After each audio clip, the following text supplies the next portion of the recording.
Kimia pena esengo na boboto pena bondeko bayi kongomani ya kosola na bino na manaka na bino libre débat émission na bino bolingaka mingi esengo na ngai ezali monene penza bokolimbisa pona voix na nga mongongo ezali kotungisa moke mais d'abord priorité pe souci majeur ya chaîne na bino excellence pe ya professionnalisme SML13 télévision ezali ko servir bino ndenge elongo bani nde yango wana mavimpi etungisa tel nous sommes dans l'obligation ya kopesa bino o ezali recette na bino ya mikolo iso libre débat manaka na bino actualité ezali très alléchante et sengeli topé sabino o ezali motuya bozali kozela déjà anatongo lelo mama na likambo to ko betali solo lelo mais avant que na préciser bino yango na yebi belé bazali kozela précision pona tina manaka émission ya libre débat mokolo ya lobby moi désagrément on est les kaki toutes nos sincères excuses pona tina na yango baninga basusu ba réclamer sengela kina pesa moninga ya IDPS carton rouge mais webi qu'à un certain moment il faut de la pédagogie à chaque fois il faut pas se jeter comme mitambu ya bato mosusu parce que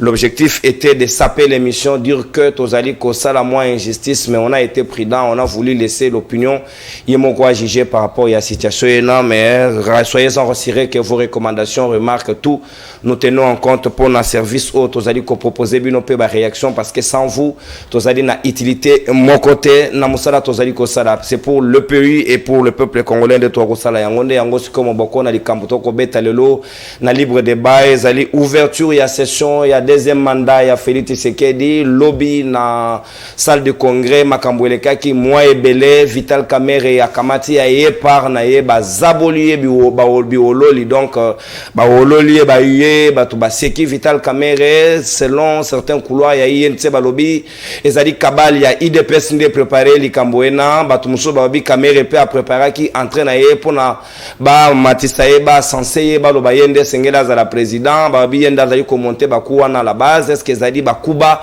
ou ezali ko se donner na ngambo ya union sacrée est-ce que zali à la base il y a moi regroupement au caméra créaki au sein de l'union sacrée au babengi PCR nde yango ezali ko coûter ba humiliation nyonso wana zali ko kamata to ko proposer bino bilili bolanda lolenge kani ba ololi papa ya batu mobali ya mama amida pe basengi ya bima même na kati ya salle de congrès et ça dit quand même image ya malamu mingi te zali soni caméra déjà assez de blessures intérieures banamboka boka moninga kulutu mwama wa moke bon là on va pas revenir là-dessus mais soyez rassurés que to ko analyser yango pour nakoluka ko dégager ba piste lolenge kani qu'est-ce qui est à la base de tout cela comment ba koki ko jigile likamboena avec beaucoup plus de responsabilité pe ami baleto ko zongela likambo ya Godempo est-ce que professeur des universités ou Azali ba diplôme belé à Kamati est-ce qu'il ne comprend pas l'administration comment ça se passe du moment où il y a commis ko expédier ba faire courant est-ce que Azali en droit de pouvoir demander mais levé à Gentini Ngobila na mawe etadi ko engager ba dépenses ya ville province ya Kinshasa du moment où il a été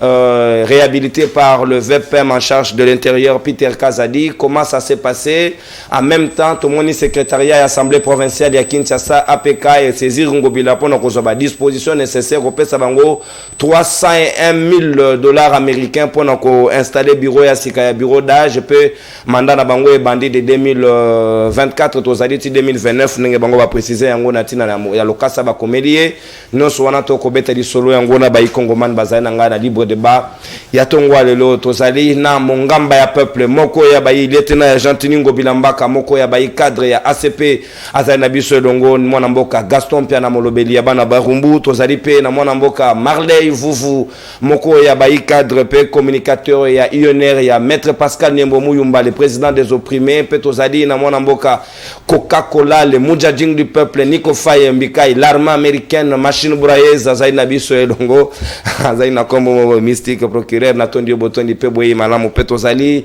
na les jeunes intelligents qui montent en puissance, Maître Sam.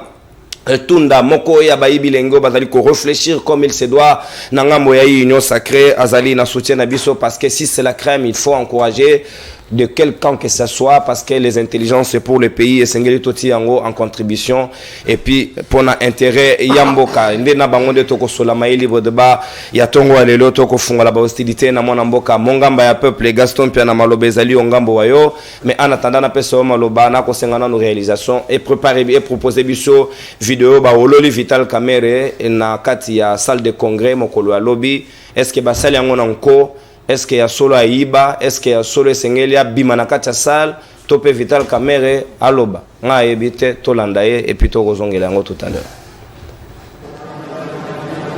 Monsieur Kamere Lwakanyingini Vital.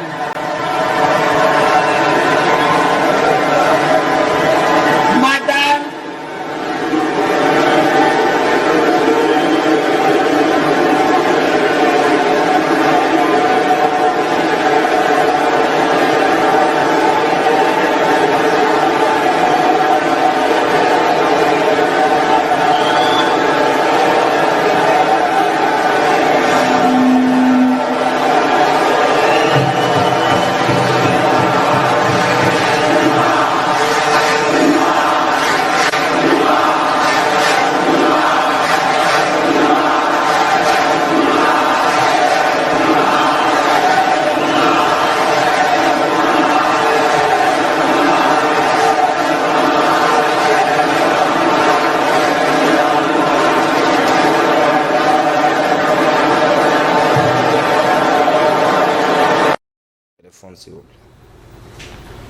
et voilà, selon certains esprits, est-ce que c'était préparé dans le protocole? Est-ce que Vital Kamere a subi un coup savamment élaboré? Pourquoi avoir laissé un vide aussi large comme ça pour nous retirer à Batouba?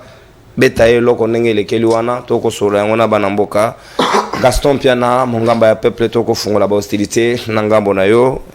Est-ce que vous allez d'accord na ndenge omoni Kamere humilier lobby alors kayaki na esengo nyonso komona ke union sacrée za libota na ye makota na kata salboe akutani na ya mamoto? Est-ce que l'olenge wana nde union sacrée za ko évoluer? Comment vous allez servir le pays soki bino moboko beta na bakuba tango yeso? Merci beaucoup pour l'invitation. Mbote na baninga na ngai toko kabola na bango itando mukulu malelo mbote na bayi kongomani banso de partout.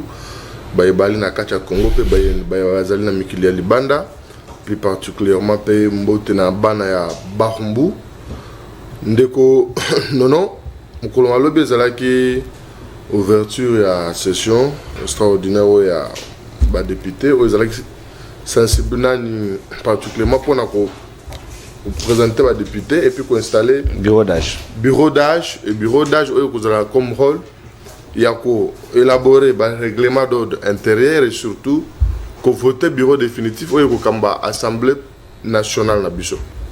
Bon, mais le cambo est allé couler na biso Vital Kamere dire que ezali batuya union sacrée ou bien bako ezali entre union sacrée là, je n'ai pas vraiment la maîtrise pour na habiter batuya na bali ba militaire parti nini. Moni mas nenge la wana mas ezala na amete. Goza daba tu mususu bako goza la pe batu ya parti par la to songolo. Pourquoi pas bako goza pe batu ya INC?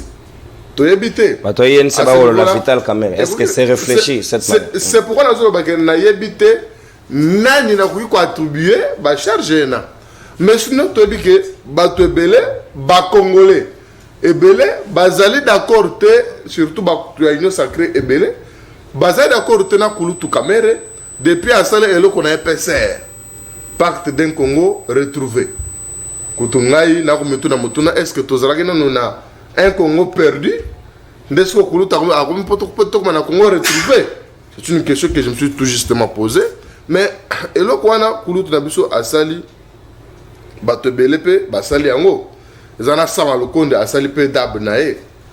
Sama lokonde na moni ba hololiete. Je pense que union sacrée liste à union sacrée n'a pas député à la quitter. Peut-être il est mal compris. Tant que dans l'élection, liste union sacrée est à la quitter. C'est un regroupement.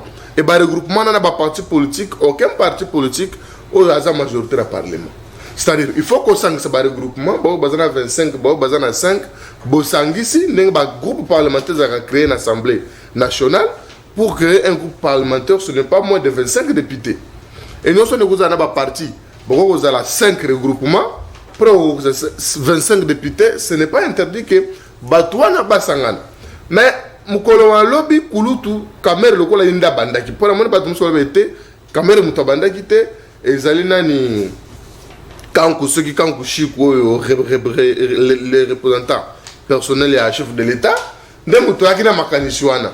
Mais ceux qui est pourquoi Bazali Kokole a VK. Et VK, tu n'as jamais connu qui est, et ils allaient être. Et d'ailleurs nous que batoyer ne sait pas lobby nani précisément Billy Campbell le secrétaire général na bango a lobby et le quoi la PCR va créer yango la bénédiction à chef de l'État. Bon, ce n'est pas interdit que tout sangana pour avoir un groupe parlementaire. Mais Camere, PCR, c'est-à-dire ça qu'il y a une sacrée. DAP, il y a seulement le condré, mais ça peut qu'il y a une sacrée. Ici, moi, je veux également, pour mon enquête, même il y a une sacrée. Net biso ACP. Na niveau national, tous a 9 députés. Na 9 députés, il faut tout composer.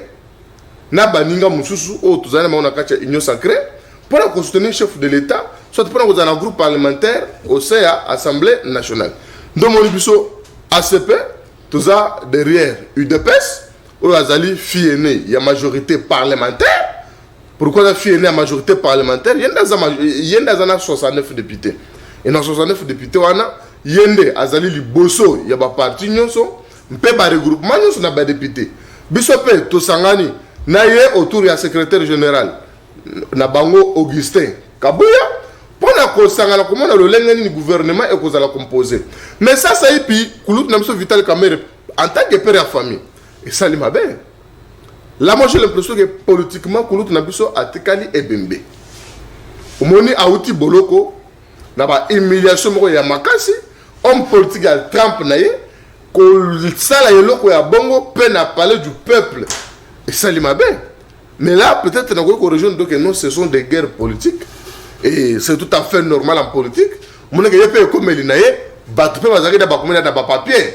Vu que le meilleur président de l'Assemblée nationale, il faut avoir un président. Maintenant, il y a un coup de biso. Il y a un candidat. Mais le chef de l'État, il y a un pouvoir discrétionnel. À koki kocha mutu oyo yaling, c'est tout à fait normal. Veka Azanako, le président de la République. Il y a cash. Au président de la République, il y a surtout une majorité. Il y a Vital Kamerhe, Natcheyo, premier ministre, et dans le deuxième mandat, Ngaï Félix n'a pas postulé, n'a pas été premier ministre, il y a candidat président de la République. Mais est-ce qu'il m'a quitté? Mais il faut te mettre une question. Est-ce que le gars est dans le mandat Liboso? Et c'est pourquoi? Parce que na cash bazalaki na ba député bazalaki majorité majorité zaki FCC c'était peut-être ça l'occasion que accord na bango zaki appliqué. Et aujourd'hui nous avons une majorité où ils ont la famille politique du président de la République. Est-ce que Vital Kamerhe allait contenir la primature? Mais ce qu'il a contenir, ce sont des ambitions en politique. C'est légitime. Mais pourquoi ça dérange aux autres? Et pourquoi ça dérange? En politique, on a un candidat gouverneur. Et ils ont l'ambition, et puis ils ont l'opinion, mais toi que sur le plan de la faisabilité, est-ce que nous avons un moyen, nous avons un soutien gouverneur? Donc, les lots de Konono, nous avons un groupe, ils ont une union sacrée, ils ont une union sacrée. Net bisope ACP les lots, Tozali. Simaya, UDPS ou Azali fille et majorité présidentielle parce qu'il y a une Azali majorité pilotée par le secrétaire général de l'UDPS ou Azali chef de la majorité. Il y a une des tous les tambola na le lengwana batunyoso ba se composer pour aider le président de la République la même fil du dé. Mais ndekolono ya mona chité na 7 minutes na ngai dossier moko zali kolekana na Mai-Ndombe.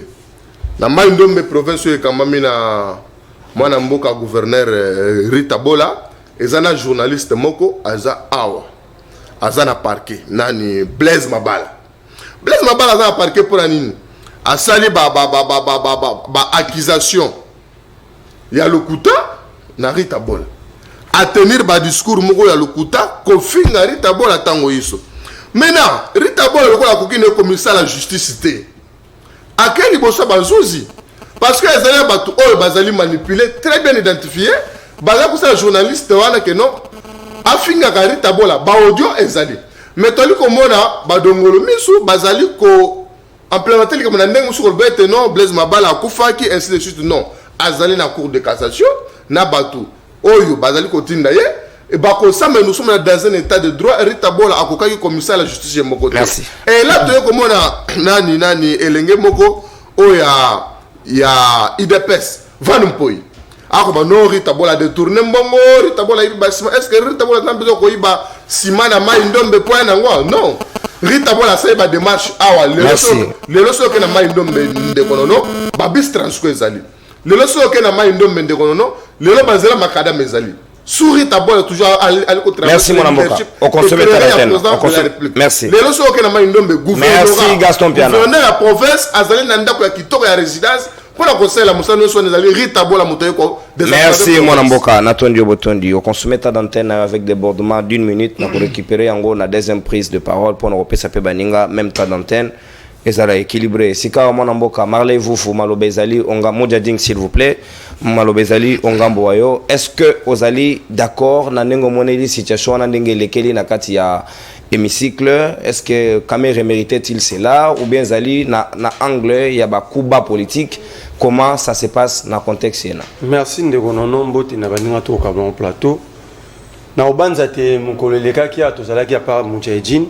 C'est na ba maître ma question na lobe que si on ne fait pas attention, nous allons tous être perdants.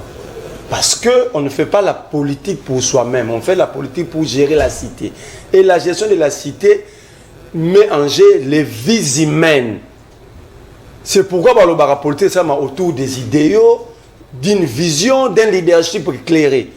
Mais quand vous regardez ce qui se passe à l'Union sacrée, vous allez vous rendre compte que c'est un vide.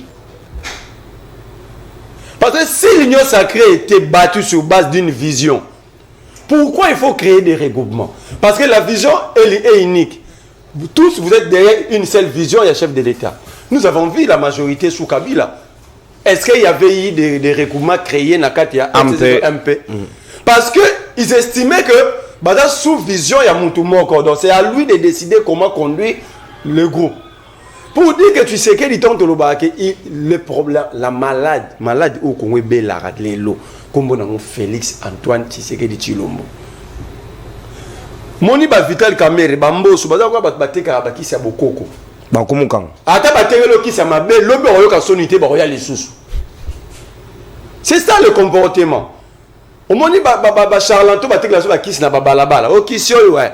Sans prescription, c'est comme ça que Vital Kamerhe groupe à nos na bamboso, baza ba logo la bato bateka bakisa bokoko na balabala. So ateki le na rompo wileri, ate big sibino to le boketeka la kingabwa. Na balé Madilou. Nazolo ba Vital Kamerhe. Je suis un problème Madilou et Talio. Donc, ça prouve déjà que l'union sacrée, c'est un vide parce que moi je croyais si c'était la vision du président. Quelle est maintenant la vision? Il y a Congo retrouvé. Quelle est maintenant la vision? Il y a Osama Luko Nagesal. Parce qu'on crée un groupe en politique autour d'une vision. Or, par rapport à l'union sacrée, il y avait une vision. Alors, tous ceux qui sont en train de créer, il y a quelle vision? S'il n'y a pas intérêt politique, parce qu'en politique, il y a deux choses. Soit la conviction, soit l'intérêt. Est-ce qu'il y a la conviction? S'il y a la conviction, c'est quoi maintenant la vision du président pour qu'il y ait d'autres groupes? N'a pas vision moussous. Ceux qui ont un intérêt, c'est clair. En politique, c'est normal, ça la course à ma poste. Parce que l'objectif de tout parti politique, c'est d'avoir le pouvoir. Mais ici, c'est Félix qui souffre d'un manque à leadership éclairé. Mais comment on a un scénario, comment on veut décortiquer? N'ayez pas Gaston. Gaston Lobby, Kamerhe est père de famille, non. Un père de famille, un responsable adopte un comportement. Yo l'autre fois, ngaina yo to condamné comporter à Kamerhe ya embrasser maman Mida na balabala. Est-ce que c'est interdit? Na baki na yo, nous sommes dans une société codifiée, mais tout n'est pas codifié. Par exemple, si on est dans un endroit où on a un texte. Ça, c'est la morale de la société. La société congolaise, Bantou, est interdit. Bantou, ça embrasse na balabala. Et ça atteint aux bonnes mères, c'est pas un bisou. Bisous. C'est pourquoi ça là, on a même babilengue, dans les conditions, papa. Alors, accord cash et Koufa. Parce que sur les Alaki, il n'y avait pas seulement représenté primatique. Il ne fallait pas Félix ça se présenter. À la caméra, en 2023, à la candidat. Donc cet accord, il y a Koufa déjà. Alors, on va s'engager dans l'IDPS. Mais maintenant, l'IDPS n'est plus un vide. parce que mutaye c'est IDPS vide à démontrer la vide à IDPS. On a déjà assemblé. Tout ça ensemble. À rappeler ma propos na yo papa. Ah on a plateau Oyo. Assumez monsieur. Mais j'assume que Alors, encaissez les billes papa, encaissez. Au moins mboka ba militant. Ba ngoyo ba militant ba bakenda ko la ko la Vital Kamerhe, ba militant musu ba ina ba Kamerhe ne meilleur président mboka ba militant. Ba militant ba sa simarate ndenge yo salia. Na plateau Oyo tozala ki na ba mettre. On le démontra IDPS c'est vide. On peut 5 exemples à vide à IDPS. So bino ba boke sangana vide bino bo banane. Mais tous ça déjà ensemble. Gaston, notez vous connaissez comment ça se passe. Yo yebisa ki biso la plateau la ligne ba téléspectateur e ba benga. Ba lo ba soki nazo kosa. On ba IDPS c'est vide et puis on démontra ba vide à IDPS. Si on lelo bino ba to boza vide te boke sangana vide. Bo komi banane bino. Ma vidiste. C'est ça. Classe politique congolaise, classe malhonnête. La politique ne se fait pas au Congo autour des idéaux. Donc ça va bien faire comme Mouyibi. Tu sais qu'il y a comme Moutoumabé. Tu sais qu'il y a comme si Veka sale la genyoso. Donc de quoi c'est la genyoso à Koko Yiba. Bah tu peux ndimi ba gazé bango po muto yibi mbongo na bango yibi avenir na bango. So ba bimisika tu sais ba bimisika Veka tu sais qu'il y a comme béton autour de la vision du président. Ben ba revendre lobby tu sais qu'il y a gagné té maman bazai ba roya. Maboko salité. Maboko salité. Tu sais que des na lika, azana mona likama, mona libabe. Ba militaire ça idée ya MLC. Ouah, azana raison, wala libabe. Tant que tu sais ben balobi toke pas tu sais que des zones propres. Donc c'est ça le pays des militants. On n'a plus le peuple, maintenant nous avons des militants.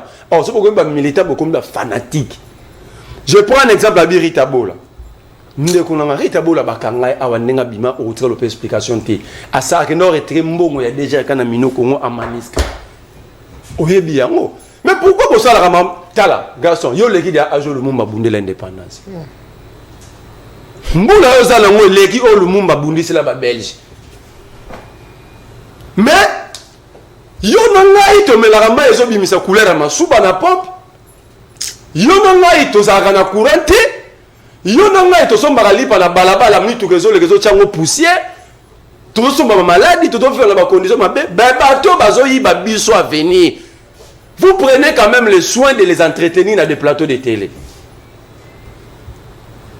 Est-ce que tu revends awa Gaston tant qu'on va parler ça biso qui gère la société Gaston allez-y qui gère la société hologramme. Est-ce que le scénario est fortuité? Dans un scénario rapidement, dans 2 minutes, scénario et salami, ce sont des coups politiques. Tout de suite, on l'a dit, j'ai constaté que c'était une réponse préparée dans cette tenue dans propos Gaston. Avec implication du protocole. Caméra yaki, c'est normal, mboka militant. Il n'y a pas de il y a 100 jours à passer, les Congolais 5000, il y a des papiers, les pauvres, que Kamere c'est le meilleur président de l'Assemblée nationale. Bateau, ambition, le rôle ils se sont organisés à l'intérieur. Pas humilié. Pour répondre. Et on remarque, le protocole il présente les députés dans l'opinion et puis dans le bureau. Mais au constaté, on a évité comme on est dans Vital Kamerhe, c'est le protocole pendant presque 2 minutes. Comme on est dans d'abord, l'orthographe bantou, na vocabulaire de l'eau va passer au Komawana, il y a autant à Ezakiti. Mais au constaté, vide jusqu'à ce que Babanigo y Kamerhe, même le président, à intervenir. Batiki yango bon à to humilié. Donc il y a place na biso, il y a se préparer déjà bateau à mais si l'IDPS pense que Bakoro soit poste wana, mais c'est encore une fois contre la géopolitique. Comment on peut avoir le premier personnalité à pays membre de l'IDPS et l'IDPS va avoir encore la deuxième personnalité de la République. Et jusqu'à ce que l'IDPS a Olinga dans la primatie. Parce que c'est ça la vision de l'IDPS. Or, lorsque vous êtes dans un groupe politique, vous perdez une partie de la souveraineté. Vous concédez pour vous concédez pour vous concédez pour vous. Vous se concédez et puis vous êtes autour d'une vision, vous conduisez. Ça, c'est très malheureux l'image. Il y a débit pour l'Assemblée nationale, et surtout ça annonce une mauvaise législative. Merci, mon amboka Marley Vouvou. Si quand Maître Sam Tunda, est-ce que lecture nayo, ça démontre qu'il y a malaise aussi au sein de l'Union sacrée? Et c'est quand même Bamekakoti à Makambo en ordre, Nanga Monabango, pour que Makambo est Tambolandenge Longobani. Au regard de ces scénarios, Kamere humilié, père de famille, oui, ça aussi il faut mettre en compte. Est-ce que c'est de cette manière-là pour nous démontrer la couleur? Il y a une ambition pour 5 ans, et c'est comme ça ils vont se donner des coups en lieu et place. Il y a privilégier aux intérêts, il y a servir la population. Merci de Konono pour la maloba. Na pesimboti na ba Kongomani nyonso ba Kolanda biso. Na pesimboti na ba co-débatteur na nganyos sur na plateau awa. Alors, venons-en au vif du sujet. Nakotala ba image ndenge ndeko Marley auti koloba. Tozali ko constater eloko moko eza très poignant. Ezali vide wana oya protocole azaki kotanga. Alors, on peut interpréter ça de deux manières. Soit ezalaki préparé, soit ezali faute protocolaire parce que azalaki na raison moko patente té o ezo ko justifier que a stoppé. Bon, to partir d'un exemple, à chaque fois que Bazaki Kotanga Kombo y a député moko, il fallait qu'il y ait peuple sans maquiller. Donc tu as environ 2 minutes entre chaque nom. Donc, ezali moi et l'Okwana, un petit détail qui semble petit détail, mais koki ko pesa biso makanisi koloba que peut-être que ezalaki effectivement un coup politique. Alors, si Vital Kamerhe méritait d'être hué, est-ce que dans les 500 députés, nous sommes dans Salwana, tout ça va être honnête. Ceux qui VK a présumé Mouyibi, dans les 500 députés, on ne va pas nous dire que VK est le seul autre considéré présumé Mouyibi. Pour jusqu'à preuve du contraire, il a présumé Mouyibi. Jugement Moroté Oyo, Tilelo est déclaré Mouyibi. Il a été acquitté. Il a été acquitté. Donc, jusqu'à preuve du contraire, Aza toujours présumé. Ezala Mouyibi, Ezala tout ce qu'on veut. Alors, PCR. Est-ce que PCR est à erreur? Si le PCR est à erreur, bon, moi, déjà, personnellement, j'ai du mal à saisir la pertinence de la création à PCR, mais certes, partons du principe aux acquis erreur. Mais il fallait corriger Vital Kamerhe par les actes. Parce que Vital Kamerhe, qu'on l'aime ou on l'aime pas, Ayebi, ou plutôt, Aza acteur politique et il fait de la politique. Ce qu'il fallait corriger, Bino corriger Moutassali PCR et erreur, Bino peut ça la dab. Et je suppose que dans l'avenir, quand on a une union sacrée, peut-être que Batmoussou peut avoir mis le roi PCR est déjà, Dab est déjà, Abisso peut ça appeler, on a Bisso sous. Parce qu'on combo Libongo Toulou par exemple. Par exemple, Mounamtazana libertaire, on fait ça comme on a. Donc, je pense que de ce côté-là, il fallait mieux corriger la chose. Ce qui, tu estimes que PCR est erreur, parce que j'ai du mal à vous expliquer clairement la pertinence à PCR. Alors, je vais essayer de surenchérir dans ma camoufle comme Marley à lobby.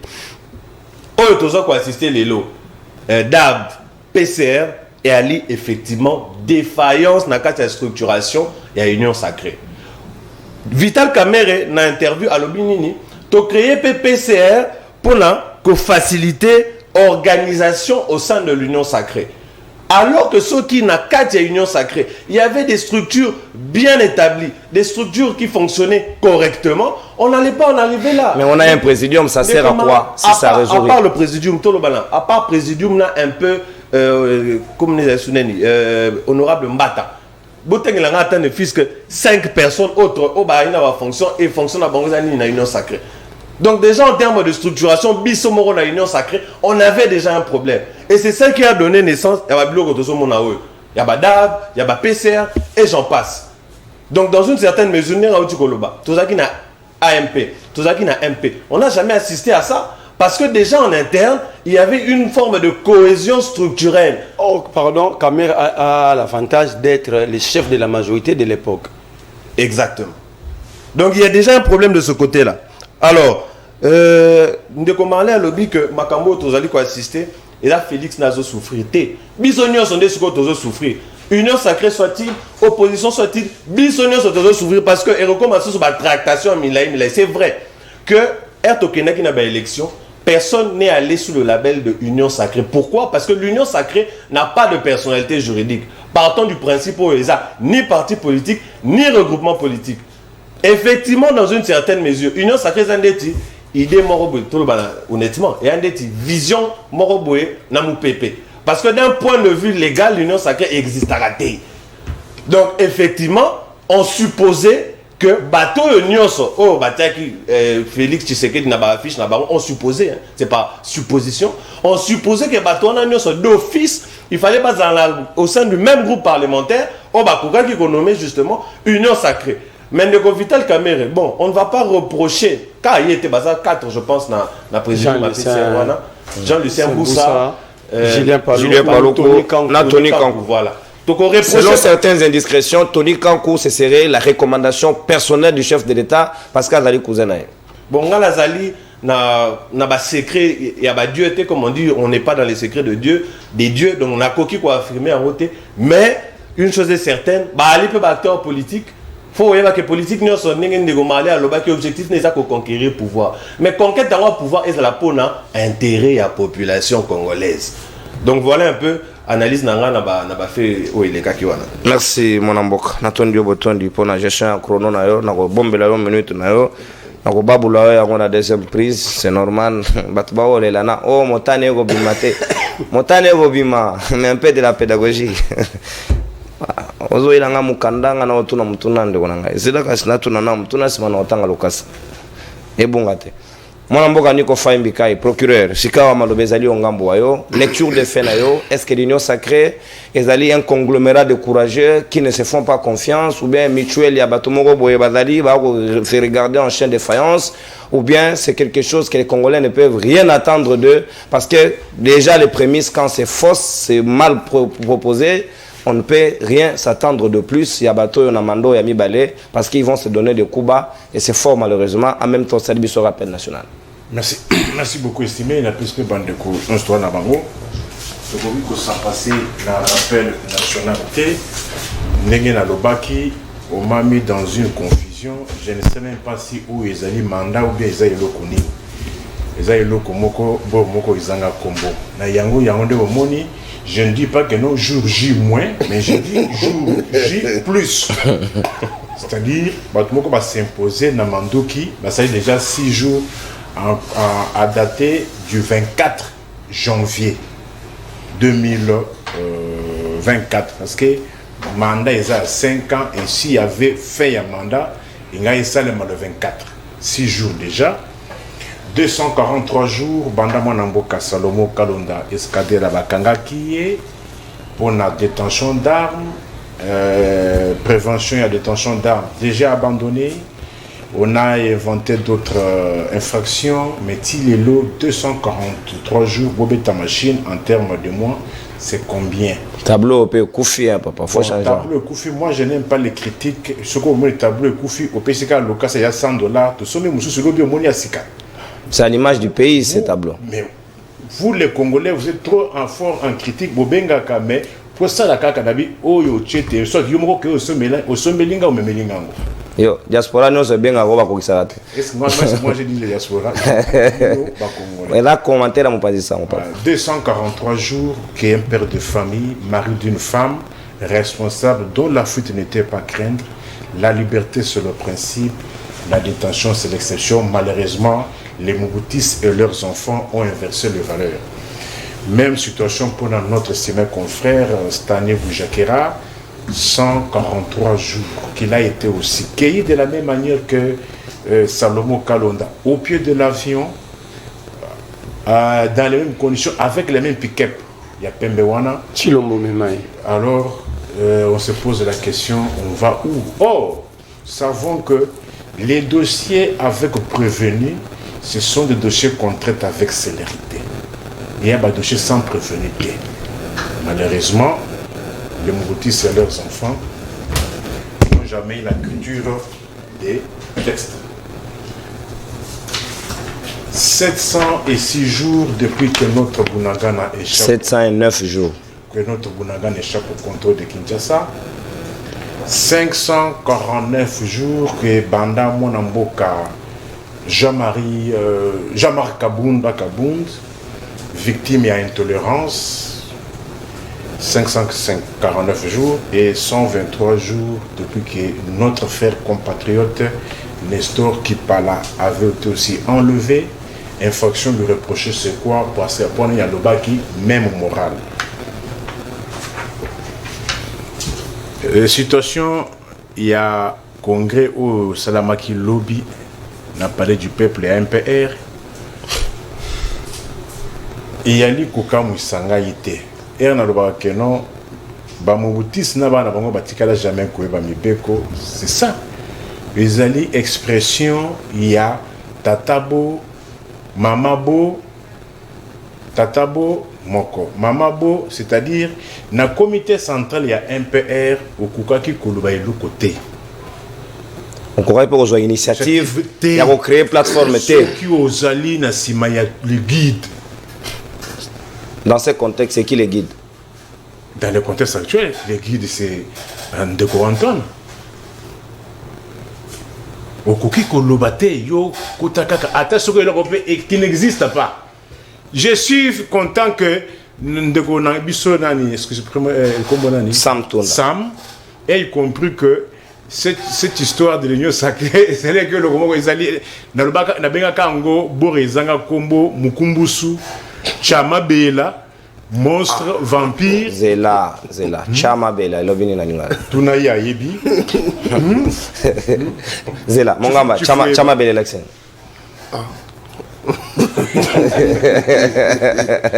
Et Léo, c'est l'accent. C'est bon, donc il y a des gens qui ont Kinshasa, il y a des gens qui ont Konate. Alors, comment c'est-à-dire Mboka yako kindeka bouille, hein? Toujours yébaté, toujours on ne se réfère à rien. Chamabel. Mais ekokiko étonné ngate parce que kolinga kozala na soif outré ya mbongo. Yango ndeza ko komisa bato ba caméra au boy. Ana la soif outré ya mbongo. Caméra na humiliation au amona na mboka oyo.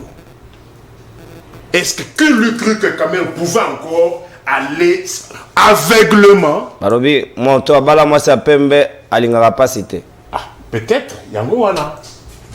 Peut-être yango wana. Est-ce humiliation oyo azwa na mboka oyo? J'ai agi sur instruction du chef de l'État. Le juge, le tribunal n'avait pas tenu compte de toutes les correspondances sur instruction du chef de l'État.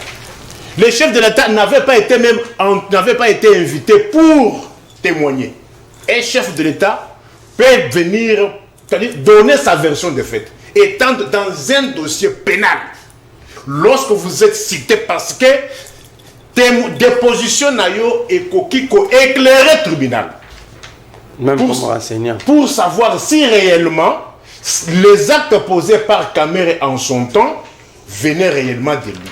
Mais bien que Kamer avait brandi plusieurs correspondances, on n'avait pas fait, le tribunal s'était en passé. Moutobongo, Babimitina Bana, Bosamba. Humiliation. Bosamba. Et combien de mariage? Et au cadeau, oh, il y a qui n'a mariage. Bago, oh, oh, bandako. Écoutez, mais aucune preuve tangible. Parce que les droits reposent aussi. Les droits n'est pas que non. Comme ici, le lobby au Yibi. Lobby Toyokani au changé au commis le mabo. Moi, on m'avait dit que j'étais camériste. Parce que je dis, et pour qu'une infraction soit établie, il faut la réunion de 3 éléments. L'élément légal, l'élément matériel et l'élément intentionnel. Oui, l'élément légal pouvait exister. Mais j'ai posé la question. Quel est l'élément matériel dans cette information? C'est-à-dire quoi en matière de détournement? Quel a été le montant? Les montants détournés. On a dit que non, c'est une caméra. J'ai parlé pour lui. Tu n'as jamais beaucoup de temps. Mais néanmoins, en tant que procureur général près le peuple, je ne pouvais que défendre un Congolais victime et à jalousie dans le Kouta. Mais au vu de toutes ces humiliations, le même Kamer est allé encore s'agenouiller, abandonnant même tous les accords qu'ils auraient signés. Donc on regarde tout ceci, tout ça n'a raison. Non, c'est-à-dire, chez nous, nous disons, Nemo Aouditou. C'est-à-dire, nul ne peut se prévaloir de sa propre turpitude. Comme on a le corps mbongo, au ligne mbongo, attends ce qui va humilier yok landaka mbongo. bakende na comité central na bango, bakende babomana. Nous ne sommes pas là. Ce qui m'intéresse, moi, Lelo, il y a une sécurité, il y a un peuple au Yangaï, na Zala o Bazali Kaka Kobakisa. Zala VIP. Hein? Il y a un bagage. Ah, casse, pas moi, ça, tout dans le bagage. Tout dans le bagage. Entre-temps, vous superposez la famine, l'insécurité. Alors, peuple à côté de la distraction. Mais interprétation dans les années, dans le scénario, la lecture dans les années. C'est un coup monté. J'ai dit ceci. Est-ce qu'un MPR, toi, tu veux parler contre les guides? Et puis, tu vois, puis, dans le comité central. Dans le congrès MPR. Hein? Ok, contredire les guides. Mais, peuple a la distraite pour à côté de la Bouzo Bawana. Il y a deux problèmes majeurs auxquels mon peuple est confronté. Insécurité généralisée, n'a problème yazala. Point bas. Owana, bayebani, ce qui va kubongisa, mais là, nous ne sommes pas là. Toi, il y a un problème auquel nous sommes confrontés. Merci. Mon amboka modia djing du peuple. Nalombango bayi Kongomani, numéro ezali affiché, na ser logo et libre débat. Plus 243 91 0244 539 bo bengi biso bo pesi biso ba avis et considération na bino après dernier tour il y a table auto ça tout à l'heure donc to solo na bino ndenge elongobani na lingi bino makasi penza koleka donc merci beaucoup mwana mboka Nataki Nzangeleka pour cette proposition na moni yango Chama Bella Alexis Zelano ah on est l'interprétation de Chuluba Chama Bella, Alexis, Union Sacrée, Eloko et Bimisaka. Miliki. Ah, merci beaucoup. Donc, 15 Angelek. Non. Papa, c'est une interprétation. Yo, le bago yébité. Non, on fait plus fois l'interprétation à yo, papa. Yo, le bago yébité. Qui donne le meilleur l'interprétation? Yo, dans la idée. Chama Bella. Chama Bella. Eloko zana ma belle. Non, et Bimisaka, ma belle. Et Bimisaka te. Et Zalakana ma belle. Oh. Maintenant, le dire de Nico, il n'y a pas Ebi Misakate. Tiens, où est Zana Mabele? Non, il doit s'agréger. Non, il occupe ma belle. C'est le Nico Moutaïbi. Dans son contexte, il faut aller au-delà quand il est pauvre. Mais il est là. Il faut aller au-delà. C'est la cognosti. Ce qui est dans ma belle. C'est quoi le rôle de Mabele pour que ça donne quoi à l'Union Sacrée? Et ça va pas la côté, c'est pour que Bamela, de l'Amérique. Donc l'interprétation là est fondée. Merci beaucoup pour le détail. Gaston Piana, Sika Maloba, s'il vous plaît. Sika Maloba Izali Ongambo Wayo, Kamere Tika Pe Miliki si c'est le cas. Maloba Izali Ongambo Wayo, Nata 15 ans, Soy Nata 15 ans, Bino na Chama Bela na Bino. Mongamba peuple, Sika Hôtel de ville, bah saisir Ngobila, bah fengi levé, bah comme les lokasa, bah lobby, il est sous le coup, il y a la poursuite judiciaire, il ne peut plus engager des dépenses pour le compte de la ville, même si bah réhabilité. En même temps, tout le monde wana godem poi, en même temps tout le monde secrétariat, kakaya peka et fengi Ngobila, apé sabango mi solo pour la ouverture et la session. Comment vous comprenez ces contextes? Est-ce que Godin Poye, dans la logique du règlement des comptes, ou bien Ngobila, ne peut-il pas faire cela au regard de la loi? Nenga d'ako rappelé dans l'article, je crois, 215, il y a un règlement d'ordre intérieur. Moi, Namboka, nonon kuru, naliko senga, na bayi Kongomani en général, na bayi Ngomba Kisasa, et Godin Poye, à partir de l'élo, bakoki ko benga sous professeur te bako benga sous professeur te pour anini il faut kosokola virus oyo ezali na kati ya mutu ya kulutu na biso pour anini Godin Poye ali député national atana lolenga komeli député bakino bayebi mais kadima Ndoi Naye Kadima a proclamé député national. Zela. Godin Poye Kadima Ndoi Naye a proclamé député national. A proclamé député national. C'est-à-dire Godin Poye Nenotoloba Aza député national. Lobby Azala une assemblée nationale. A Canada qu'on s'identifier, lobby s'enregistrer, lobby Azala va présenter. babengi kadima lati bilamba vert na jaune aleki alobinga Godin Poy. Bon, assemblée provinciale oyo awa eza pe déjà na bureau d'âge oyo eza déjà en place. Bureau d'âge na ekozala présidé na kulutu na biso Amos Mbokoso oyo azalaki ministre provincial ya transport, na Iyeni Molangi Daniel, na madame Moko Bahati Kanefu Eli Alimete. Bahati yango partout tina Assemblée nationale. Tina Assemblée bakobima. Alors, bureau d'âge est déjà en place. Godin Poy a reçu engagé Assemblée provinciale. Ndomoni secrétaire général et Assemblée provinciale a commis le gouverneur de la ville Lokassa le 26 janvier. Comme objet ouverture nouvelle législature 2024 à 2029.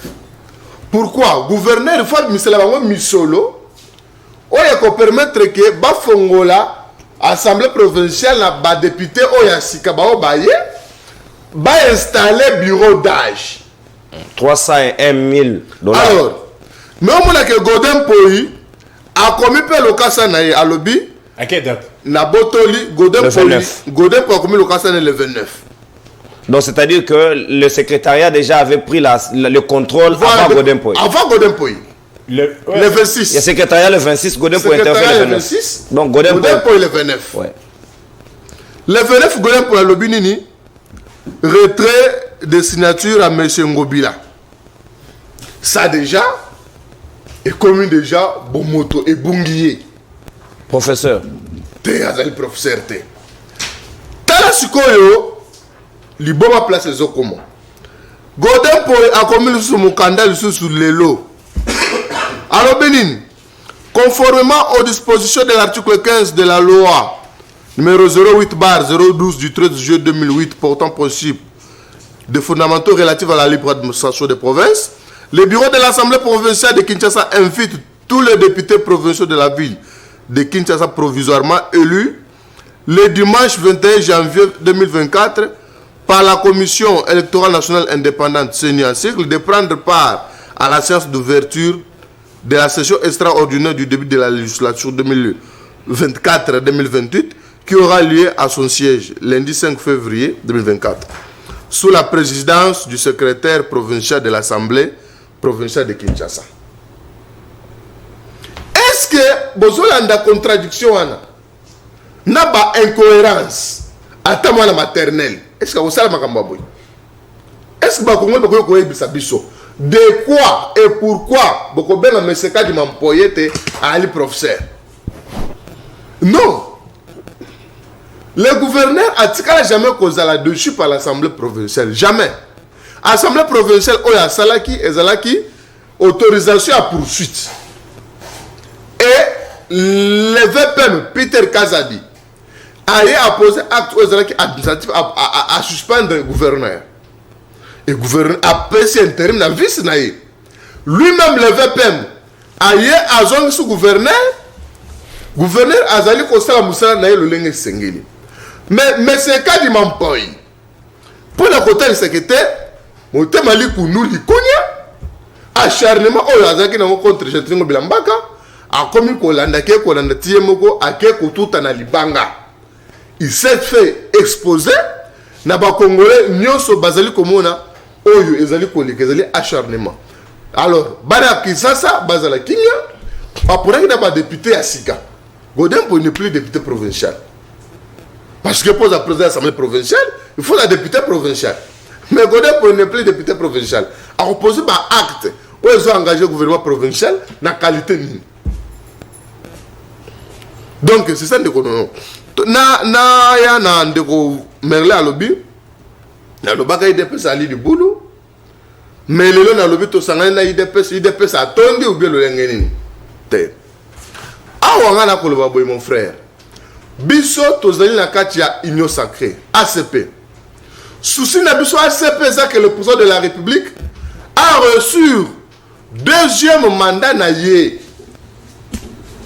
Président après ça va Congolais le tili, après ça bango mai, après ça bango misala, le lenga la ki ba la kacha campagne électorale le lenga le na discours ya investiture na ye mais na kacha union sacrée tozana parti politique oyo nga nazali ko benga yango fiene UDPS pourquoi bana ba député ebele oyo secrétaire général avant Augustin Kabouya ayeli chef de file et puis surtout se faire identifier na kacha majorité na UDPS oyo na kacha union sacrée pour accompagner réellement le président de la République. Parce que le premier ministre a issu, il y a majorité parlementaire, il a identifié na parlement. Alors, c'est pourquoi Bisso, tous allés ensemble, na UDPS, toujours été UDPS a un partenaire privilégié na Bisso. Sous leadership, il y a président de la République, il faut le UDPS partenaire privilégié Nabiso parce que na kacha IDPS na kacha union sacrée tu sais bien que même le président de la République n'a pas fonctionné à cause de sous président ya IDPS mais il y a une famille politique na ye et ça na lo lengo na lo beli na lo bité que te biso to comme ba to IDPS ou bien ngai mungamba peuple non na lo bakayango ngai na kotikala kate ko comme muto IDPS mais nous sommes en politique nous avons que 9 députés. Nous sommes obligés, il y a que Sangana Baninga Mususu pour la Kosunga Tata Mokoza Ekolo na niveau ya parlement. Merci. Et Baninga oh biso to Sangana Bango ezali UDPS oh et Kambami na mwana mboka le président de la République Félix Antoine Tshisekedi Tshilombo ACP oh et Kambami na mwana mboka Augustin Kabouya oh ezali secrétaire général na bango lelo biso tozali simana yango et majorité na biso ezali majorité ya UDPS ou na ba député et Belende. Merci mon amboka. Natondi Botondi Gaston Piana Mongamba ya peuple. Mon amboka Marley Vovo. Lecture de Fenayo au regard il y a des correspondances au Koti. Est-ce que Godempo est-il en droit d'engager encore l'Assemblée provinciale du moment où Akeko validé déjà mandat dans l'Assemblée nationale? Est-ce que les Congolais basés sur la culture, il y a des textes dans le solo? Pourquoi la culture des textes ne doit pas habiter dans l'esprit de certains Congolais? Merci de non non que ne venons pas on au Gaston à lobby bien ça monter il va lobby question d'un exemple IDP c'est ça vide yo mutoye biso idée on a que IDP c'est ça vide mais n'a bino boke sangana vide pour gagner quoi mais depuis dans la que ça vide toi la quand ça malobate ba toi tungisa yote autant subir non la pédagogie veut que la pédagogie veut aussi qu'on écoute les autres s'il vous plaît. Comment partenaire a regardé de tomba siège à partenaire yo mutoya na image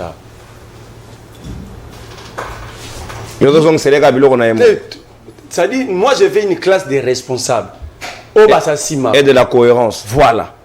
Aujourd'hui, on a un partenaire privilégié. Mais comment on a le rôle là? Aux magasins, au tiré du commerce, c'était à Tangate. On a le Bamutaloba et on a plateau. Il y a le lobby pour conduire le mandat du président Félix. Il y a une vidéo que Félix va invalider le candidat. Il faut pas l'élection président parce que le candidat a une élection. Il y a 4 inscripteurs à un seul bulletin. Je n'ai jamais dit ça. Il devait aller au Charadout même à 73% de série. Désolé. Rappel national. Chrono s'il vous plaît. À lobby. Le discours, tu sais que le discours investisseur sur l'Italien, ça prouve que l'union sacrée n'a pas réellement c'est un vide. Ce que vous appelez mon token, les parents n'ont pas bunda qui battent le discours à Félix à 15 pages. On comprend qu'il y a plusieurs handicapés intellectuels au sein de l'union sacrée. Plusieurs handicapés intellectuels. Rien qu'au regard, il y a discours et investi à Félix Tshisekedi.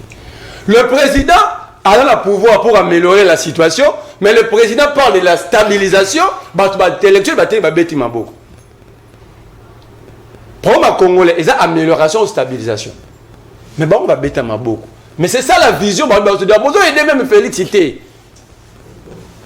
Parce qu'on va stabiliser le dollar, le dollar est à 27 pour Félix, fait à 27. Or, ceci n'a biso, il faut que le dollar. Il y a 27. Il y a 27 250. Il y a quelqu'un à l'antenne. Oui, au bon côté, au Longoli. Bon, 27 500. Donc Félix a dit qu'il a restabilisé le pouvoir d'achat. Déjà que ce pouvoir d'achat, on a mettre des montants existe à rater.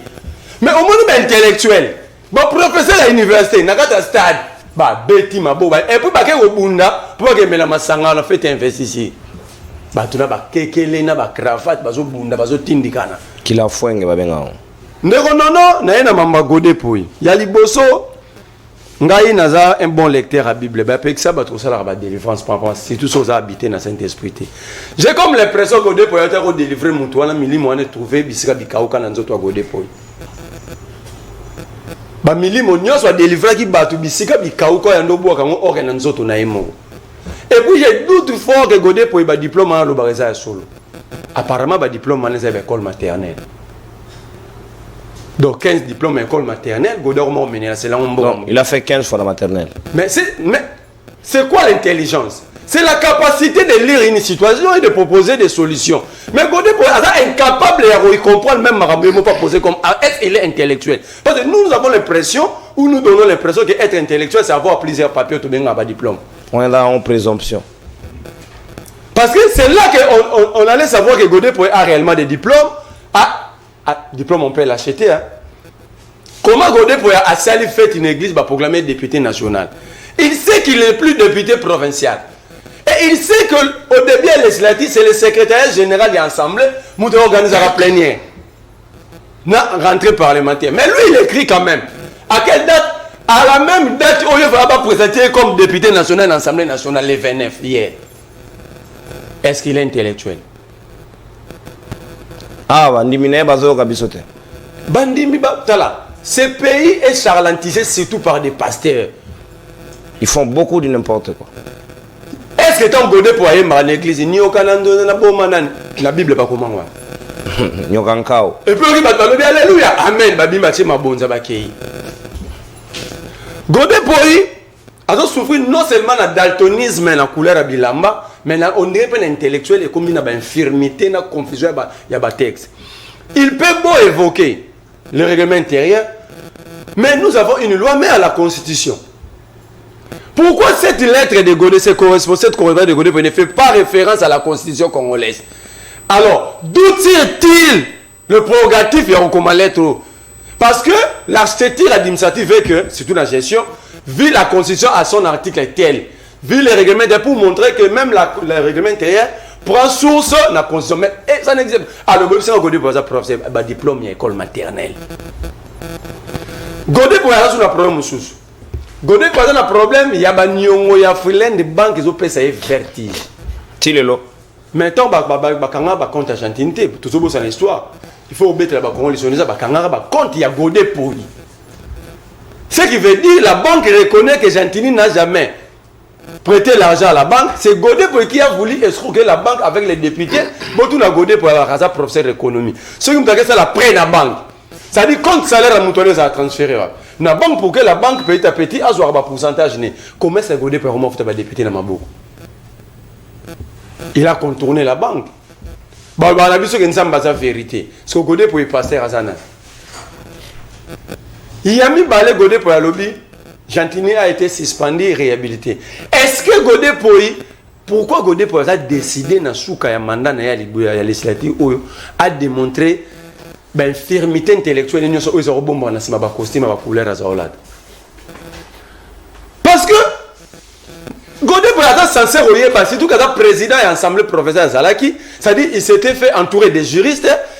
Azalaki est censé regarder que Peter Kazadi n'avait pas droit à suspendre le gouverneur. D'ailleurs, Moutou Faki d'abord a comme la Peter Kazadi lettre pour s'opposer à Peter, c'était Godé Poyi qui est président et l'Assemblée provinciale. Alors, malgré réhabilité, même Moutou a le pouvoir de sanctionner, comment il peut avoir le pouvoir de réhabiliter? Est-ce que la compétence n'est plus d'attribution? Monsieur Godé Poyi professeur.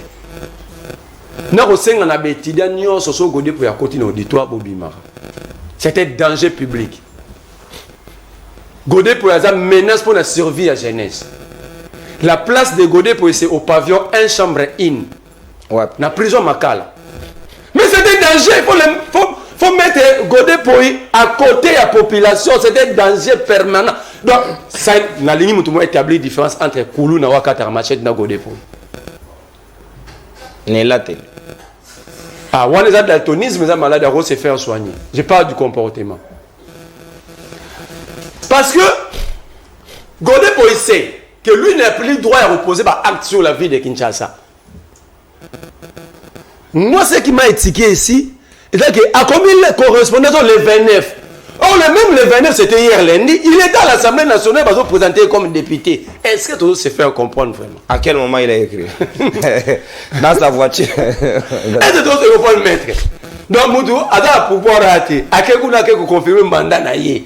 Mais a-t-il quand même opposé acte d'applaudissement à la droite et puis battre les babes? C'était professeur d'université. Ceux qui connaissent pas un peu 5 ans que ces jours-là soient maudits. Merci, mon amboka. Donc, on a cité dans le baquet. Godé pour y faire comme lettre plutôt sur les sérieux. Comment j'ai Coco? À Rolo n'a pas pelouse dans rond-point où il est pour écouter $1 million. Donc, tu vas te maquiller le wana ça coûte $1 million. Ba pelouse wana sans vision. Et le ressent dans mon yébanité. Aïcha ba poubelle sur tout Nico j'ai Coco sur ba poubelle ane tondi. Ba centre à triage exact. Alors yébité parce que ba poubelle et le ba triaka ce qui est recyclable on recycle, ce qu'il faut brûler. Bon brûler tout n'a j'ai Coco et yébité. Et cela a coûté $1 million. Donc chez Coco dans 48 heures. Ndenge ba yemba 48 heures. Aïe la pouvoir il y a 48 heures. Et dans 48 heures à Betty Bisso $1 million na matiti. Merci beaucoup. J'y vais Moukulu. Merci mon amboka Finawana. Donc Binadam, l'homme qui a mis l'eau dans Coco. Yo Betty 48 heures, nous va récupérer dans 48 heures. Et en attendant, il a mobilisé ses collègues et ses... Malobi, oh, est-ce qu'on ne peut pas lui donner la ville? Monsieur, Botari maman on a nous on n'a pas... Matiti, voilà la mobilisé. $1 million. C'est là. 1 million. C'est là. Donc moi, quantité à pelouse, moi, c'est $100 000. Non, 400 000. 400 000. Là, c'est là j'ai Coco. Monsieur, il faut l'arrêter. C'était un danger. 1 million. Je vous dis, vous pouvez tous vérifier, c'est $1 million. C'est le régime. Merci. Régime des millions. Merci. Ce qui est là, bon, j'ai Coco, non. Et ça, bon, là, j'ai même Coco et mon défi à la plateau public. Merci beaucoup, merci. $1 million. On a public et baguette. Vous avez vu, beaucoup de politiciens sont dans miroiter bien le c'est qu'il y a Kundura. Kundura est dans sous-bassement juridique d'ordre des financiers. Maître Sam, tu vois que ne moque na souka. 1 million, j'ai Coco. 1 million pelouse. Attends la Côte d'Ivoire, l'eau du pelouse est 1 million. Synthétique à stade de coûter $100 000. Mais ah, j'ai Coco. Na oui, et s'il peut bien te mais 1 million. Ah, tu vois que wana 1 million. J'ai Coco. Alias 48 heures. Mon amour Maître Sam, si comme le bon gambo va faire aussi ça na modia ding to s'appelle ba Congomani. Est-ce que tout ça Godem Poyo est digne? Ya moto ba Congomani ba bakadaki moto mayiro azaki au sein de l'Assemblée provinciale déjà mandat na bango na bilan na bango et convaincre ba Kinoate na yemo européen mosal na mo esale na et convaincre ba Kinoate mais il continue quand même à produire des bourdes. Est-ce qu'il a raison de dire ngobelaye sous les poursuites o yemo kwa autorisaki? Alors que jusque-là, l'action publique, tout le monde appelle mouvement dans la situation. Qu'est-ce qu'il faut retenir aux juristes dans la situation? Merci pour le bandeko non. Alors, est-ce qu'il a le droit de dire? Il a le droit de le dire à titre personnel. En tant que Congolais, soit mon élo Ramabé, tant que Malobanais ont violé mon bé côté, Azan a droit, à ta micro, à l'égina Teva Bano Loba. Ils ont droit. Mais Azan a droit à Kolobango en qualité de. Parce que effectivement. Parce que là, il a posé l'acte en qualité. Il a posé l'acte en tant que président de l'Assemblée provinciale. Pourtant, il n'est plus, effectivement, il n'est plus président de l'Assemblée provinciale. Ni député provincial. Ni député provincial. Dès lors qu'il y a élection, il y a député à Sika. Parce qu'il y a la différence entre gouvernorat, c'est-à-dire gouverneur, vice-gouverneur, n'a pas député provinciaux. Il n'y a pas eu élection des gouverneurs jusqu'à présent. Donc, jusqu'à preuve du contraire, le gouverneur et le vice-gouverneur exercent toujours en qualité d'eux. Parce que acte moko contraire ou acte moko téé pour la bango qualité wana. Donc, bazoko expédier les affaires courantes. Mais les députés provinciaux, ils ont des députés nationaux, ils ont un principe moko. Pourquoi est-ce que plénière à lobby et secrétaire général il y a Assemblée nationale ta président qui c'est le même principe et objectif est qui a installer bureau d'âge donc ils ont le même principe mouton a minute à qui ko engagé ou ko lobby la assemblée provinciale et aller secrétaire provincial il y a assemblée wana alors nous sommes bandits likolo ya procédure parce que ah siko tozali na droit pénal ou na lipas na yango droit de la procédure. Est-ce que déjà à la base, ministre intérieur Azalaki na qualité ya ko suspendre gouverneur. Donc créer ba jurisprudence à Mabé et OEP ont confronté jurisprudence wana ya Mabé. parce que ce que Tangi Mobeko Likondi, on a vraiment en tant que juriste et de manière rationnelle, ce que Tangi Mobeko Likondi, au comment on a que Moutou Oyo, à part l'Assemblée provinciale, il y a Makoki, il y a la gouverneur et Ali président de la République. Article 198. Et bien, lobby bien que il faut que Séni ait organisé élection pour la remplacer. 30 jours. En tout cas, na meki kotanga ba texte belé, ba texte lego belé, na tika comment on a été ici kanini place ministre intérieur ali supérieur hiérarchique, il y a ba gouverneur. C'est vrai que l'on que le conduit ba commis il faut pas travailler en collaboration pour y nem tazali pont na bango na gouvernement central. Mais ici comme côté bati na hiérarchie supérieure na bango pe na makoki ya kolongo la bango. En tout cas, on a zoloba. De manière rationnelle. Pour être droit pénal, ils allaient poser deux principes. Tu as le principe, il y a présomption d'innocence, et puis tu as le principe, il y a indubio pro reo. Le doute profite à l'accusé. Tout ce qui est la présomption d'innocence. Jusqu'à preuve du contraire, le gouverneur Jantini Ngobila. Jantini Ngobila, il dit que na évité que ville les a salité, na évité que bambou déjà bakasi, na évité que fou les a partout, na évité que mabou les a partout, na bien toujours de manière rationnelle d'un point de vue. La science n'a pas de couleur. Voilà, d'un point de vue, il y a un texte. Azali présumé innocent jusqu'à ce que le jugement moko est rendre coupable. Pourquoi? Parce que Azali na oba bengi procédure plutôt phase pré-juridictionnelle. C'est-à-dire que nous avons même les bossos à zouzité. La seule chose où l'Assemblée provinciale est kokaki ko sala ou est salaki, et ça que l'ongolaye par immunité pour la côté à disposition il y a justice. Et zali si que justice n'est kokaki ko juger que muto to zali ko landela, il faut to restreindre les droits. Il y a comment na mutu mususu ceux qui ali en procédure la justice, par exemple que yosa sont la droit à Kobima territoire congolais. Pourquoi? Restreindre les droits, parce que nous avons la liberté de mouvement. Mais on peut restreindre des droits. En matière de il y a quoi engager la finance, il y a province. Ceux qui zouzi ou plutôt la justice et estiment que moteur hasard danger compte tenu de la procédure hasard danger pour la finance, il y a Mboka, koka qui peut restreindre les droits wana. Et il y a un principe de continuité de l'État. Il y a que ceux qui, par exemple, justice estime qu'il faut qu'on restreindre dans le droit, il y a Jantini Ngobila en termes, il y a quoi engager dépenses à ville, que l'État allait être paralysé. Après lui, il y a un vice-gouverneur parce que continuité à l'État est zali. Mais jusque-là, n'ayant pas été déclaré coupable, il est jusqu'à preuve du contraire présumé innocent. Alors, pour la cause de la lobby, le président de la République, effectivement, le bac, il faut qu'on stabilise le cadre macroéconomique. Je ne pense pas que les amateurs vont utiliser mais plus ou moins ça. Il y a un problème de l'économie en Boga pour nous, et Banda depuis Félix, et Banda.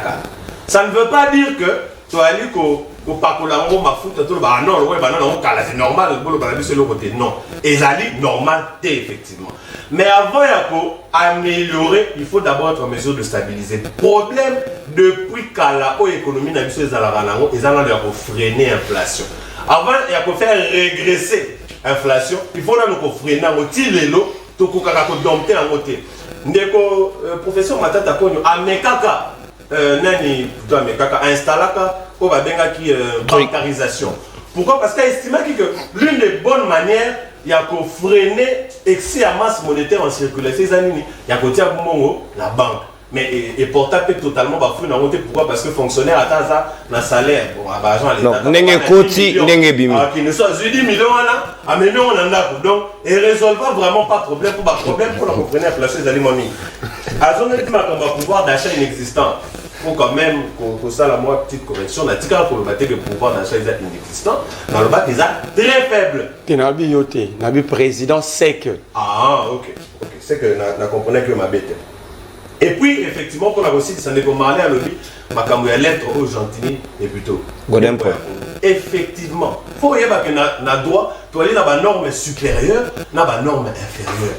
La norme est la plus supérieure aux sources de droit où il y a les colo à nous, sur de l'ongoli, traité internationaux et à la constitution. Pourquoi? Et là, on y ça et qu'on jamais qu'on a en contradiction la constitution, même la coutume. Et qu'on dit qu'on a jamais en contradiction la constitution. Effectivement, il fallait que nous avons précisé article mini constitutionnel sur base duquel a fondé Action Naïwana, qui pour moi aussi n'est pas légal. Professeur des universités. Ah, prof Moussoubabi Moïbi. Mais il vient quand même dans l'auditoire. Il va dire quoi devant les enfants? Probité. Professeur confusionniste, il n'a niveau aucun diplôme. Doutez, s'il vous plaît, chers étudiants, s'ils viennent avec la présomption, nous avons les papiers. Non, non, non. 15 diplômes. Dans la faisabilité, on n'a pas vu 15. Maternelle. Maternité. Donc, maternelle. maternité. Donc, on est dans maternité scientifique, désavouée, des études en même temps, donc c'est compliqué. Numéro est affiché juste après intervention à Moudia Ding, procureur, Togochité Nabino, Bopesi Biso Bavi Nabino, pratiquement selon chrono Nengelobi Nangaya, on a reçu 7 appels, parce que 7 minutes, Yannico, Togo dépassé, mon amboka Moudia Ding du peuple, lecture Nayo, par rapport, il y a un acte posé par Godin Mpoy. Était-il en droit ou n'avait-il pas le pouvoir de le faire? Pourquoi vous voulez toujours que Nazong Elaka, Makambo, Naloba, et comme peut-être Kosone Mabena Matoyaba? Nassina Loba Nabino que durant règne il y a régime où yo bobo sanabino. Pourquoi yo a la tendance à généraliser le régime alors que nous parlons d'un individu? Dites-moi, na niveau nini il y a une institution où les lois de la République sont respectées. Donc c'est là-bas. C'est dans les sangs, dans les radins. C'est-à-dire il y a comme une monotonie mais parce que aussi longtemps que Malobananga jamais Kolongolango, je resterai toujours ainsi. D'abord, il y a une confusion que j'entends. Les gouverneurs et les ministres n'ont pas des immunités. Mais Baza soumis à un régime, il y a autorisation. On ne peut pas demander de lever l'immunité. Ils n'ont pas des immunités. C'est une autorisation, il y a poursuite. Des poursuites. De deux. Vice-premier ministre, il y a intérieur. On a des catastrophes. Des catastrophes. Encore il est catastrophe. Il peut prendre une suspension, il y a un niveau, il y a vice-premier ministre, il y a une mesure conservatoire. Mais mesures conservatoires pour Ozoyango, il faut aux anasoubassement. Aux mesures conservatoires. Bien sûr, il faut que l'opinion retienne. C'est parce que nous sommes dans un régime totalitaire. Les gouverneurs n'ont l'autorité directe que l'Assemblée provinciale. En vertu du principe de parallélisme des formes et des compétences, ne peut révoquer que celui qui a nommé. Mais le vice-premier ministre intérieur... Est-ce que le président, à ce moment-là, il nomme ou il investit? Qui est-ce? Pour les cas de gouverneur. C'est une procédure juste investie. C'est juste une procédure. Les gouverneurs peuvent aller même en contradiction avec le président de la République. Bien sûr. Si moi, je devais l'autorité compétente, j'aimerais que nous ayons contradiction légale dans le gouverneur. Même les bourgmestres ici. Un bourgmestre n'a pas il y a patrimoine dans la commune. Le président peut venir et dire non. Il lui répond poliment. Monsieur le président de la République, avec tout le respect que je vous dois, ça c'est un patrimoine de la commune. Vous ne voyez pas ce qui se passe aux États-Unis? Un gouverneur du Texas, tellement que Joe Biden est trop large vis-à-vis des migrants clandestins, il a dit quand vous êtes trop large, tous les migrants clandestins au Mexique ou en Texas, il fait quoi? Azo a frété l'avion. Le gouverneur, hein? Azu ba migrant clandestin. Atindeli bango na Washington. Atindeli Joe Biden na Washington. Ça peut se faire chez vous. Droit à la défense. Il y a eu... Oh, il a triché, il a volé, oui. Mais où est la preuve? Est-ce que si il faut se référer à la Constitution, où ils ont manifesté sincérité? Article 19.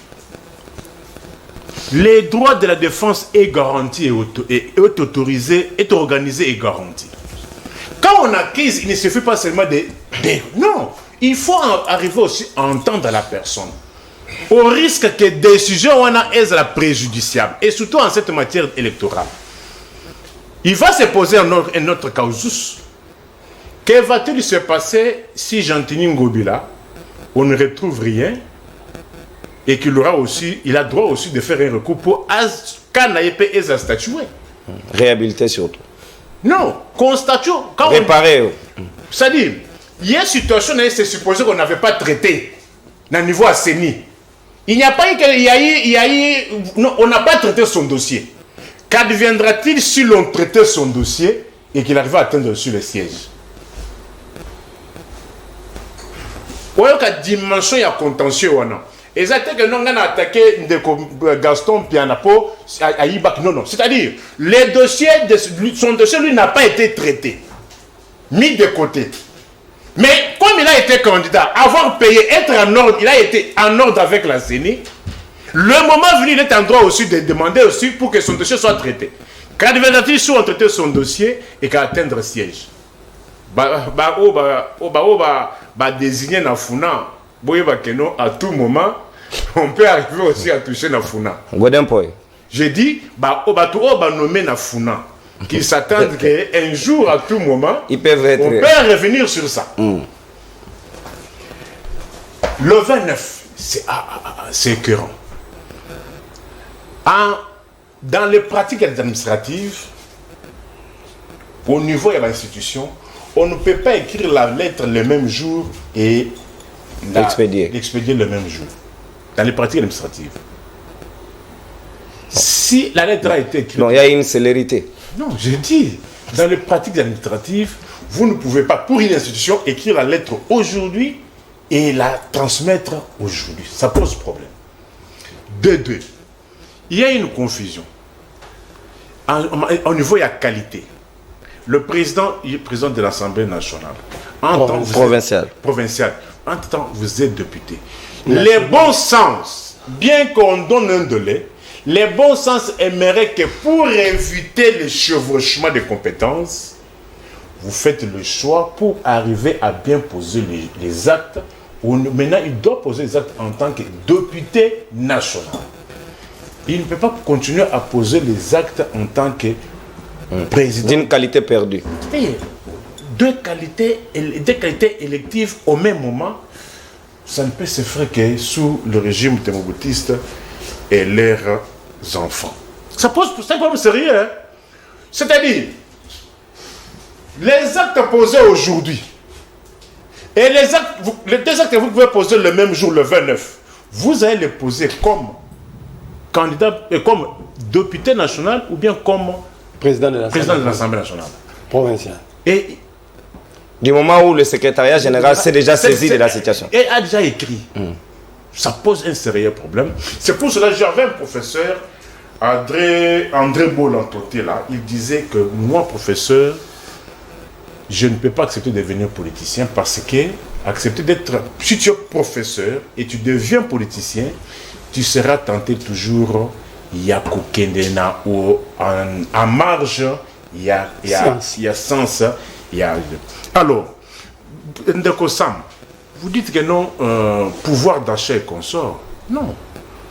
Le pouvoir public est là pour cela. On ne peut pas parler de stabilisation dans le contexte actuel. Il faut chercher à combattre, à déclarer la guerre. Comment? C'est comme si le pouvoir n'a pas encore commencé. On vient de le commencer. On dit que non, on doit le faire. Non, mon frère. On a passé plus de 1800 jours.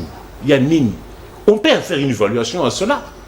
Dollars, dont on a méconnu hier. Aujourd'hui, les dollars, pour le rappeler, c'est 270 500. Qui était à 160 000. Merci, Nico. Et pouvoir d'achat. Est-ce qu'il y a l'homme courant? Alors, tout travaille sous groupe. Et je me pose la question, qui vont nous suivre dans la cité là-bas? Les lots Banagoma Babenga, Saka Makala, Saka Makala Nagoma 90 000. Merci, Nico. Merci. Non. Faut pas commenter ça. On va détruire. Merci. Saka Makala, Et Makala 500 non, aucun effort n'a été. Mbongo oyo 1 million, oyo c'est oyo tche pelouse wana. Le roi Kaba pelouse wana, kati sabo epose aveni Kabamba. Mon frère, place wana maye zalaka maka, je me pose la question. Merci Nico, merci. Téléphone ouvert. Merci. Merci. S'il vous plaît, téléphone ouvert. Alors on est badelet wana ti lelo maudousu. Merci, c'est non, Lucine de certaines incompétences. S'il vous plaît, papa. Ndeko, ngaza na lotiligi pana ngate na de bonhomme. Lucine de 3 jours na lingwa la courir. Lucine ndeko, oza porte-parole la nationalité, papa. Les gens souffrent, tu veux faire des commandes. Non, s'il vous plaît. S'il vous plaît, Gaston. Écoutez les appels, s'il vous plaît. Il faut. Bonjour, Nabengi na Matete. Lobande kokosongi la maloba de foite tokende. Nabengi na Matete kombo nanga Cécile Salama. Naza coordonnateur de jeunesse émergente Naza coordonnateur de génération. Loba makasi mwana mboka s'il vous plaît, augmentez votre volume de voix. Na lobby kombo nanga Kobande la maloba te s'il vous plaît. La télé a une manière de communiquer. On ne revient pas deux fois sur le même propos. On a les chronos. Ah, ne vous attaquez pas à lui. Il faut lui expliquer. C'est important. Donc, Kobandela Maloba 2 fois T, si vous appelez, vous attaquez, vous évoluez. La télé, c'est comme ça. Et puis, Kende moi musika ya télévision na yo, obengi biso, opesi biso avi na yo et aux amanamo. Bonjour Libre Débat. Je remercie Joseph Kabila pour avoir laissé le pouvoir à l'IDPS. Il nous a permis de comprendre leurs insuffisances et incompétences. Personnellement, je n'attends rien de cette législative. Encore 5 ans de théâtre Fontaine Longange depuis Mongafula. Mbote mwana mboka obengi biso ape komonani. Oui, mbote ndeko nono, partout depuis Kimpoko. Ok. Oui, naza tuna tuzolanda bina wa selon thématique na bino bozolobela mambo ya soki rentrée parlementaire soki ya nini ya baoyo esalamaki lobi. Vraiment, eza pasi mpona mboka oyo. Donc toza kokroire que non avec l'IDPS, donc eloko moko te ekomarche. Donc toujours des tâtonnements. Même à les zones de Ghana mabe makasi. Donc peuple congolais a intérêt mon côté. C'est la carte n'a pas mal même oh non président de la République ata nani donc il loko te de bazana pour ba poche ba bango loko zati. Donc il a tenté ko benga na nini l'émission de kaki wana na nini na oh ya koni mutaide pesa wana malheureusement bozaka na nombre appel où est limité. Na yeba kanda fo nyana sans charger la effort na mamba bandeko tant wala ba opposition il est pesa na wana pour la opposition merci Ndekolangai. Merci beaucoup mon amboka. Totikala na contexte ya lelo ma ya lobi esele kaki na tondi botondi na tina na yango et puis on évolue. Bonjour nono signalé Nico a rappelé à Kabiso défunt Cheribe Okendeti lelo bakunda était moi sina rolala na c'est ancien vice et non ancien vice-ministre Papi Mpungu Papi Mpungu ouais il y a Mpunga plutôt à peu près enlevé vers la Zambie mais ba congolais tout élément tout tika 5 ans oyote na ba pierre na ba jouisseur donc on a message na ya tindeli biso mbote mwana mboka obengi biso ape comme nani mbote ndeko nono kuru na bengi bina pasi anjili okay papa ena tuna ni kofai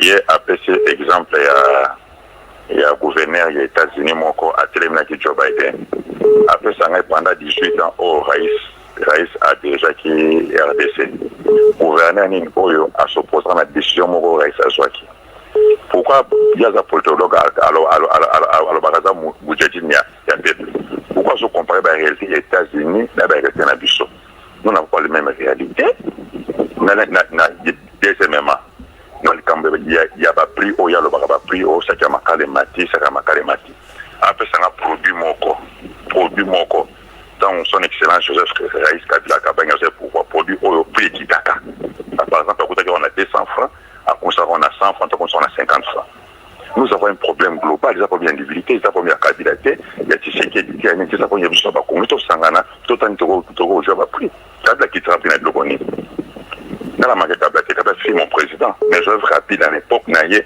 il faut faire ça na prix et lokomoko oyo Joseph Kabila na gouvernement ekitaka. Merci mon amour. Merci.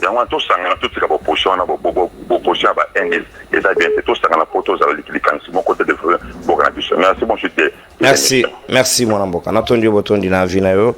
Modia dinga noté sur matoro sabaninga basoso. Bonjour libre débat de Kompiana atika diale l'orient de bon demanda oyo ya mutu wazo sala o mutu na mutu sala o ya lingi tokoka godem po kaka na théâtre. Ndeko Mike depuis Mongofula. Baninga Mongofula bakolanda biso pe belé. Peut-être que côté courant ezali. Baza na courant quand même moins stable. Mbote mona mboka obeng biso pe comme nani. Kende musika à télévision na yo s'il vous plaît. Mettez votre téléphone na licha téléphone na litoi kende musika à télévision. Allô. Kende na musika à TV na yo s'il vous plaît. Na kanyi kutu allô. Tokei, merci Tokei. Allô. Loba Tokende. Na lobi boya. Omoni eza problème moko ya makasi eza na mboka. Ok. Olobi okangi mozoyo kayango ozoyo kani ozopeso ok c'est ça le Congo. C'est pas bien de konangai. Maintenant on a perdu le temps pourtant on va oloba malamu. Appliquez vous-même les principes. Ce n'est que le principe de vous rappeler bino. Bonjour libre débat. La violation de la constitution et la religion du régime en place. Signé de Poetas depuis l'enserré. Obengi ok musika à télévision, to éviter yango tie volume na c'est comme ça que nous allons procéder. Mote mona mboka, obengi biso pe comme on a dit. Na bengi na rompo ngaba. Tokei. Na lobi boye. Omoni problème a mboko yo soki to talika IDP so. Mboko yo kufa nango. Loba tozo ka loba. Papa, omoni mboko yo soki to taliki IDP mboko yo kufa nango. Kongole ndenge papa auto koleka totika fanatisme mboko ya bisonyo totika fanatisme po na minito na zo sabino soki boye na rompo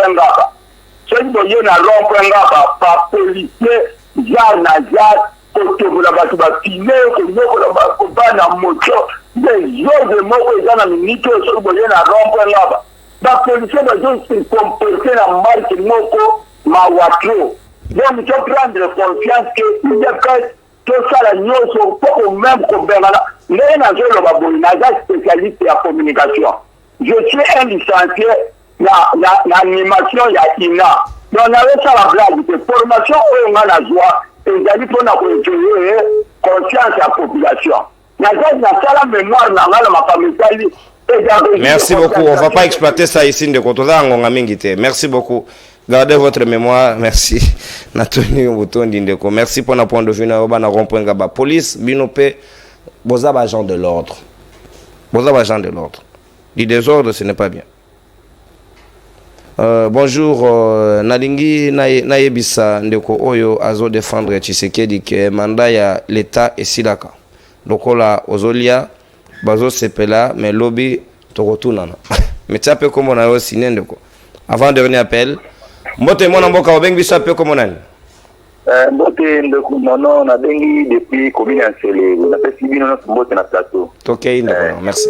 Na koloba ndeko Gaston boye ndeko Gaston ayedima indombe biente ndeko Gaston toko edima indombe te oyedima indombe te bisala ma indombe to souffrir ma casse na province ya grama indombe parce que banzela ezati banzela oyo banzela isaka o banzela ya nyoki banzela ya konfia o banzela nyoki ya bendela banzela malamu te na kati ya ma indombe ezati soki oleki na teke oloba o ma indombe ba route ezali route moko te ya ma indombe eza ya makadam dede ndeko Gaston oza mutu ya jalelo batie makadam tote na maindombe ezake nzela nini ezali nzela isaka benzela ya bendela benzela ya konja benzela nini yo ya koloba biso basaka ta bakoloma indombe de biso kotambola kana maindombe ko nyo to biga ba balemera suni to tola kasi ko le pe sin ko ke malu nzela kamera kitoko te c'est bon transport ngo eta mo Mutazala kuna zela yo za okenda pe ino oza bwele vraiment mbala suko kende kule zaina transport yo tambo abira ilo mo transport Odanko. Mbote ndeko, bengi sape comme on a. Libre débat, bonjour. Bonjour ndeko nangai. Ouais. Ça s'appelle kokota libre débat sous facilité par rapport au commune Abatibela. Ouais, batu bazo benga mingi. Merci. Vraiment les attendants de benga rabo et que ba minute l'équipe iso mingi tout ça ni msala ko ça. To dara la souci ya mboka. Souci ya mboka ndeti ndara biso to benga bino mingi. Hier, je vous ai appelé pour vous informer que Awa Massa c'est on obéit à la Kimpé c'est ma case pour la insécurité et l'équipe mingi. Et l'équipe il y a eu même des morts aussi. Ouais, on a entendu, il y a eu des morts. Il y a eu des autres dans la zone peut-être bien aux qui n'a pas tout boyer à côté. Mais maintenant moi il peut s'en sommer au Bibalibata. Et c'était terrible, je te dis population était les bizarres terrible. Nicolas au sein peut-être net il a évité pas la biso il y a provincial président côté beaucoup que si comme vous êtes théâtre pas que le ticket que ça la théâtre pardon parce que bah c'est dans ça même l'église au monde bandi bazo yaté mais qu'est-ce qu'on peut faire là bas dirigeant à Bongo comment ka bamo bazo zonga mais je n'arrive pas à comprendre ndeko to ça ni sata mbongo au monde bandi ko na biso wa mala vous bandono bandi ko na biso ya directeur à chaîne batu ya bongo tokozwa bango to créer groupe na biso moko to bimisa ba élite moko nande ko na biso ya procureur ye moto moko bengi biloko na tanga mo Kabila ba noko kitate bon si on ndenge biloko atanga Kabila no kitate na tanga Tshisekedi de fait kitate donc on peut continuer comme ça hein merci beaucoup bonne journée merci mon amboka Montazoro avec conscience, yo me met dans l'incompréhension. Yo tu ne parles de Maindo mais tu n'as jamais été là-bas. Non, arrêtez de prendre ces risques papa. C'est pas bien papa. S'il vous plaît. Non, ouais. Allez-y. S'il vous plaît Gaston, s'il vous plaît. 10 secondes. 10 secondes nangana bandela eloko ya village. Non, ouais. Allez-y. Nazo la eloko ya village qui bondo parce que hier encore, le chef coutumier a fait encore une autre vidéo disant que Batouana a dit Bidimbu a ébi bangote. Et ça passe si gazoton wocha bongo so keta la ba maman na o mona. A ébi bango chef coutumier ça c'est la deuxième vidéo na une semaine. Te a ébi badi batadi de Bidimbu wana te. O ba botoli ba maman na mabele chef coutumier bi ya tekelande ba. Mais ba victime bazali. Bazali ban. Oh, mais garçon, arrête de blaguer. Arrête de blaguer avec la vie à Batou. C'est un cas social. Au moment où maman veut vous expliquer yo que mbongo ya sou mbana zo ya retraite, ne ba salari mukie ba luka ba bela ba 2000 ba 1500 kuna et que ba botoli bango ba bazo vendre na ba tante on ba réfugié. Mais la justice, je justice une influence. Tu sais que dit moi, tu sais que dit arrête une communication. Arrête ça ça moto justice. S'il vous plaît. Mongamba.